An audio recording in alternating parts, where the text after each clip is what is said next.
আসসালামু আলাইকুম। এই মুহূর্তে আমি আছি সিঙ্গাপুরের অর্চার্ড রোডের সবচেয়ে বিখ্যাত শপিং এবং বিনোদন কেন্দ্রে বেষ্টিত এলাকাটিতে। এই এলাকাটি অর্চার্ড শহরের কেন্দ্রস্থলে অবস্থিত এবং আন্তর্জাতিক পর্যটকদের কাছে খুবই জনপ্রিয়। এই এলাকায় বিভিন্ন luxury shopping mall, restaurant, hotel এবং বিনোদনের সুযোগ রয়েছে। অর্চার্ড রোডের ইতিহাস সিঙ্গাপুরের ব্রিটিশ উপনিবেশিক সময় থেকে শুরু হয়। ১৯০০ শতকের প্রাথমিক দিকে এটি মূলত কৃষি ও বাগানের এলাকা ছিল।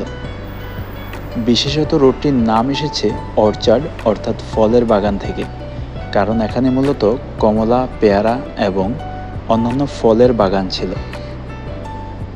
২০ শতকের মাঝামাঝি সময়ে সিঙ্গাপুরের আধুনিকায়নের সাথে সাথে অর্চার্ড রোডে ধীরে ধীরে বাণিজ্যিক এলাকায় রূপান্তরিত হয়। প্রথম দিকে ছোট ছোট দোকান এবং হোটেল গড়ে উঠেছিল। তারপর ১৯৮০-এর দশকে অর্চার্ড রোডকে আন্তর্জাতিক মানের শপিং এবং ফ্যাশন হাব হিসেবে উন্নত করা হয়। এই সময় থেকেই এখানে বড় বড় মল যেমন আয়ন অর্চার্ড, প্যারাগন, নিয়ং সিটি এবং অর্চার্ড সেন্ট্রাল গড়ে উঠতে থাকে। বর্তমানে অর্চার্ড রোড শুধু শপিংয়ের জন্য নয়, বরং বিনোদন, রেস্টুরেন্ট, হোটেল এবং সাংস্কৃতিক ইভেন্টের জন্যও প্রসিদ্ধ। এটি সিঙ্গাপুরের অন্যতম প্রধান পর্যটক আকর্ষণ বলা চলে।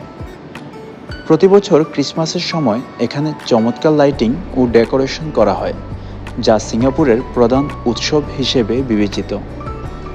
অর্চার্ড রোডে অনেক আন্তর্জাতিক ব্র্যান্ডের শোরুম এবং স্থানীয় ডিজাইনারদের দোকান আছে।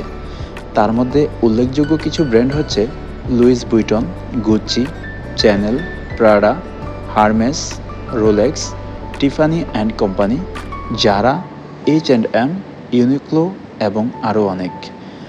আজকে ঘুরতে এসে যে প্রমোশনটি দেখে আমার চোখ কপালে উঠেছে তা হলো এই আইফোন 17-এর প্রমোশন। অর্চার্ড শুধু শপিং নয়, বিভিন্ন আন্তর্জাতিক খাবারের জন্যও খুব বিখ্যাত। এখানে Italian, French, Japanese, Chinese, Korean সহ আরও অনেক দেশের আন্তর্জাতিক মানের খাবার পাওয়া যায়। ছুটির দিনে বিশেষ করে নভেম্বর ও ডিসেম্বরে এই এলাকাটিতে ঘুরতে আসা উচিত, কারণ এই সময়টাতে এই এলাকায় উপভোগ করার সুযোগ হয় চমৎকার সব আলোকসজ্জা। আজকের ভিডিও এ পর্যন্তই। কথা হবে অন্য কোনো দিন, অন্য কোনো ভিডিওতে। ততক্ষণ ভালো থাকুন, সুস্থ থাকুন। আল্লাহ হাফেজ।